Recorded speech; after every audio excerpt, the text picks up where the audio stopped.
اعوذ باللہ من الشیطان الرجیم، بسم اللہ الرحمن الرحیم۔ سورۃ الاعراف، آیت نمبر 31۔ يا بني آدم خذوا زينتكم عند كل مسجد وكلوا واشربوا ولا تسرفوا إنه لا يحب المسرفين۔ اے آدم علیہ السلام کی اولاد، اپنی زینت استوار کیا کرو اور ہر نماز کے وقت اور کھاؤ اور پیو، البتہ اسراف نہ کرو، یقیناً وہ اسراف کرنے والوں کو پسند نہیں کرتا۔ یہ جو خاص آیت ہے، اس میں ان مشرکین عرب کی تردید کی گئی ہے جو بیت اللہ کا طواف بغیر کپڑوں کے کرتے تھے، اور اس میں ابن عباس سے روایت ملتی ہے کہ مرد اور عورت سبھی لوگ بیت اللہ کا طواف ننگے ہو کر کرتے تھے،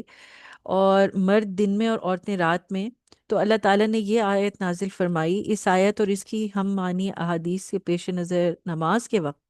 اچھا لباس پہننا مستحب پسندیدہ ہے، یعنی اللہ سبحانہ و تعالیٰ کو بہت پیارا اچھا لگتا ہے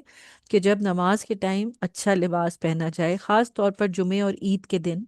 خوشبو لگانا، اور پھر اس کے لیے یہ زینت میں داخل ہے کہ بھئی انسان جو ہے وہ مسواک کرے، اور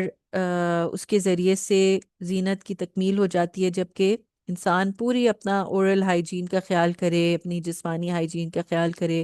سب سے افضل جو ہے وہ سفید لباس سمجھا جاتا ہے، بیکاز وائٹ آپ دیکھیں نا ایک طرح سے بالکل صاف ستھرا نظر آتا ہے، اس میں کوئی گند کے آثار نظر پتہ چل جاتے ہیں، اس لیے اس کو it has to be very clean. پھر اللہ تعالیٰ نے بندوں کو کھانے اور پینے کا حکم دیا، اس لیے کہ اس کے بغیر آدمی زندہ نہیں رہ سکتا، اور انہیں حد سے تجاوز کرنے سے منع کیا ہے۔ آیت میں اسراف سے مراد تین چیزیں ہیں: نمبر 1 حرام کھانا، نمبر 2 فضول خرچی کرنا، اور نمبر 3 کھانے پینے میں بد احتیاطی۔ یہ سب اس میں مراد ہے۔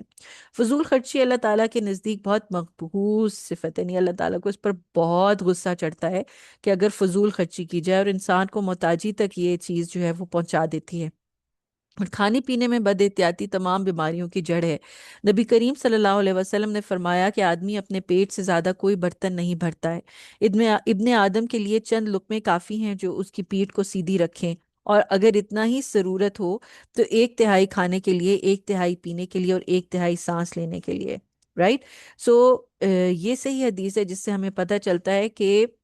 انسان کو جو ہے وہ اپنے کھانے پینے میں جو احتیاط کرتا ہے انسان، اور اس میں کنٹرول رکھتا ہے، وہ بھی عین عبادت بن جاتی ہے۔ کہتے ہیں کہ ہارون الرشید کا ایک نصرانی طبیب تھا، اس نے ذیل العابدین سے کہا کہ آپ لوگوں کی کتاب یعنی قرآن میں علم طب کی کوئی بات نہیں ہے، حالانکہ علم کی دو قسمیں ہیں، علم ادیان اور علم ابدان یعنی بدن کا علم۔ تو زین العابدین نے کہا کہ اللہ تعالیٰ نے پورا طب، یعنی جو پوری ڈاکٹری ہے آپ سمجھیں، میڈیسن، وہ قرآن کریم کی آدھی آیت میں جمع کر دی، اور اس نے پوچھا وہ کون سی ہے؟ تو انہوں نے کہا اللہ تعالیٰ فرماتا ہے کلو وشربو ولا تسرفو، کھاؤ اور پیو اور حد سے تجاوز نہ کرو۔ اور اب میڈیکل سائنس ہمیں یہ بتاتی ہے کہ پیٹ سے ہی ساری بیماریاں جنم لیتی ہیں، اور یہ کتنے عرصے پہلے ہی نبی پاک صلی اللہ علیہ وسلم نے بتا دیا تھا۔ تو سٹمک کے اندر اگر انسان جو ہے یہ دیکھ لے کہ وہ کیا ڈال رہا ہے، حلال اور طیب چیز ڈال رہا ہے، اور اسراف نہیں کر رہا ہے، یعنی اوور ایٹنگ اور بے انتہا چیز جو ہے بغیر سوچے سمجھے الغم ملغم کھائے چلے جائے، تو انسان جو ہے اس کی صحت بہترین رہتی ہے۔ اور اسراف سے بچنا اس لیے بھی ضروری ہے کیونکہ جب انسان اس طرح سے کرے گا تو اس کی ڈائریکٹ اس کا اثر اس کی عبادات پر پڑے گا، اللہ سبحانہ و تعالیٰ کے جو احکامات ہیں ان کو ماننے پہ پڑے گا۔ So this is one thing very important جو اللہ سبحانہ و تعالیٰ نے یہاں فرما دی، اور ہمارے لیے پورے طب کو جو ہے اس آدھی آیت میں کمپلیٹلی کہ کھانا اور پینا ضرور کھاؤ اور پیو، یعنی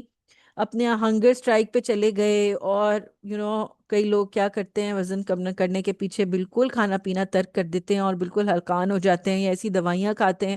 جن سے اچانک وزن کم ہو جائے۔ اس قسم کی کوئی چیز اسلام میں الاؤڈ نہیں ہے۔ کھائیں اور پئیں، ٹھیک ہے، حلال رزق کھایا جائے پیا جائے،